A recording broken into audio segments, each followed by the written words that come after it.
Bonjour, nous sommes le lundi 1er avril 2024 et nous allons parler de restauration et du nombre de postes non pourvus dans l'hôtellerie-restauration. Avec Thierry Marx, celui-là qui parlait déjà là, il parle de 200 000 postes à pourvoir. Et il y a 1 an et demi environ, il parlait du même nombre. Pour les Jeux Olympiques. Ici on va parler, ça c'était du 4 décembre. 200 000 postes non pourvus dans l'hôtellerie-restauration. Thierry Marx, UMIH, appelle une régularisation rapide des salariés étrangers. Ben voyons, parce que déjà en France, il y a déjà environ au moins 3,5 millions de chômeurs de catégorie A, c'est-à-dire qui ne travaillent pas du tout, et ils ne pourraient pas trouver parmi 3,5 millions 200 000 personnes. Un peu du foutage de gueule, hein, un peu trop même. Élu président de l'Union des métiers et de l'industrie de l'hôtellerie, UMIH, le double chef étoilé Thierry Marx demande dans le JDD à figurer sur la liste gouvernementale permettant de recruter du personnel étranger. 84 milliards d'euros de chiffre d'affaires, 230 établissements, dont 175 000 restaurants, 17 500 hôtels et 6 000 établissements de nuit, 1,3 million de salariés, 300 000 saisonniers l'été et 45 000 apprentis ou alternants. Le 27 octobre en 2022, l'Union des métiers et de l'industrie de l'hôtellerie, UMIH, a élu à sa tête Thierry Marx, ce gars-là qui demande la régularisation de salariés étrangers pour combler 200 000 postes non pourvus. Déjà, s'ils sont pas régularisés, c'est qu'ils travaillent au noir. Hein. Lui-même, il était dans une émission qui devait embaucher au black, comme il dit, parce qu'il ne trouvait pas de personnel. C'est surtout pour les exploiter, quoi.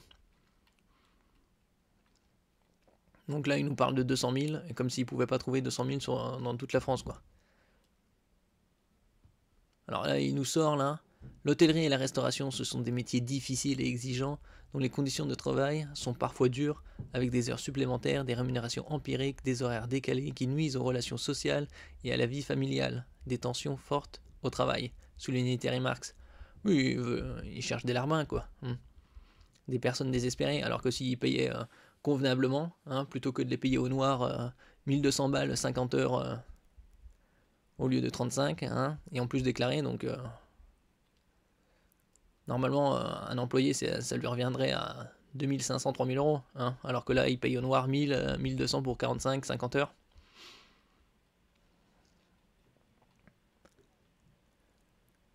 Alors là revenons à aujourd'hui. On parle de main-d'œuvre pour les Jeux Olympiques à Paris. On y est, le compte est bon en termes de main-d'œuvre dans les hôtels et les restaurants? Non. Non, il nous manque encore des collaborateurs. Quand vous annoncez des périodes où on est en tension, là on sera en tension même sur Paris. D'habitude, on est un peu moins en tension parce que le marché est un peu décroissant sur juillet-août, et c'est normal dans une ville comme Paris ou d'autres grandes villes. Mais globalement, là, pour la période des Jeux, il nous manque encore des personnels. Combien? J'ai pas le chiffre exact, mais on est toujours, comme on a parlé de 200 000 postes à pourvoir sur l'ensemble de la France. Aujourd'hui, l'ensemble de la France est en manque. Donc, pensez bien 200 000 postes comme il y a 1 an et demi, quoi. Ça n'a pas changé. Bien que Paris, c'est la même chose. Et vous? Marc, je reparle. Jusqu'à 200,000 postes à pourvoir dans la restauration et l'hôtellerie. Thierry Marx tire la sonnette d'alarme. Le président du syndicat patronal de l'UMI annonce ce lundi 1er avril qu'il manque encore des collaborateurs dans les restaurants et les hôtels à l'approche des Jeux Olympiques de Paris cet été. L'ensemble de la France est en manque, a lancé le chef Thierry Marx ce lundi 1er avril, au sujet des besoins de main-d'œuvre dans la restauration et de l'hôtellerie. Invité de la matinale de France Info, le président du syndicat patronal de l'UMI, Union des métiers et des industries de l'hôtellerie, n'a pas caché son inquiétude concernant les besoins, notamment pendant les JO. On sera en tension. Bon, on verra déjà si les JO ont lieu, avec tous les événements récents, surtout d'alerte à attentat, et comment ils se passeront. Même sur Paris. D'habitude, on est un peu moins en tension parce que le marché est un peu décroissant en juillet et août, c'est normal dans une ville comme Paris et d'autres grandes villes. Mais globalement, pour la période des Jeux, il nous manque encore des personnels, a-t-il expliqué. Combien ? Je n'ai pas le chiffre exact, a répondu le chef étoilé, qui assure que on est toujours à 200 000 postes à pourvoir sur l'ensemble de la France, notamment saisonniers. Et d'ajouter, aujourd'hui, l'ensemble de la France est en manque, donc vous pensez bien que Paris c'est la même chose. La faute à une trop... Donc en 1 an et demi, vous nous faire croire que c'est 200 000, c'est le même nombre qui est resté. Hein. Basse rémunération ? Non, on fait partie des professions pour lesquelles on a augmenté les salaires de 16%. Ce n'est tout de même pas rien, s'est défendu Thierry Marx. Le chef explique les problèmes de recrutement par plusieurs facteurs, notamment par le déclin de la démographie, le problème de logement pour les saisonniers ainsi que par la taxation trop forte du travail en France.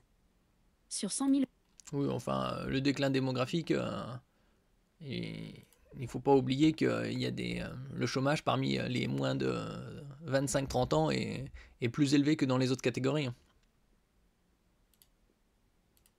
Euros de chiffre d'affaires pour un petit cafetier, il ne lui reste que 2 000 € à la fin du mois, assure le professionnel, qui pense qu'il ne s'agit pas d'un problème conjoncturel, mais d'un problème structurel, lié à un mécanisme qui ne fonctionne plus. Il évoque même une dérégulation du coût du travail et une ubérisation de sa profession, dans la mesure où de plus en plus de salariés veulent être payés en brut plutôt que d'être liés à une entreprise.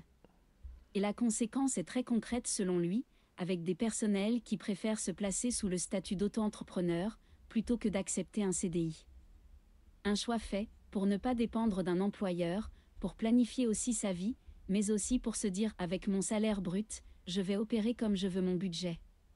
Et là, il y a un sujet de fond sur le fait que quelqu'un, quand il va rentrer dans notre métier, va être payé entre 1 800 et 2 000 €, il va lui rester seulement 1 400 € en net, note de la rédaction.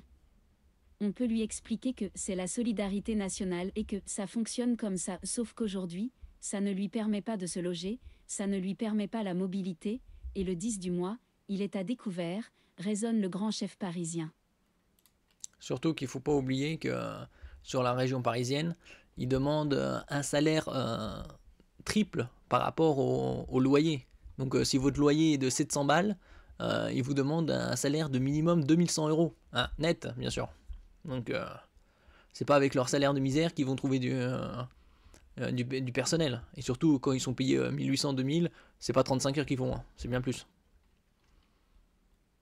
Et de conclure, ça ne concerne pas que les métiers de l'hôtellerie et de la restauration, ça concerne tous les métiers.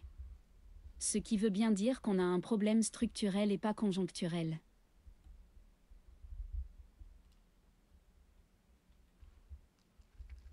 Oui, bah déjà comme je disais, s'ils payaient mieux leur personnel et faisaient des heures à peu près correctes, il y aurait beaucoup plus de personnel. Ils n'auraient pas besoin de recruter au black, mais ils recrutent au black c'est surtout pour éviter de payer des charges patronales.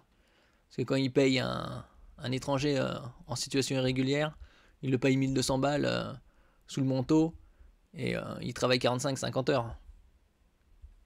Donc de là à dire qu'ils ne trouvent pas de personnel sur 3,5 millions de chômeurs et 200 000 toujours ce même nombre, comme il y a 1 an et demi ou 2, faut pas exagérer. Merci pour votre écoute, n'oubliez pas de mettre un commentaire, un j'aime, de partager et de vous abonner à la chaîne. À la prochaine fois.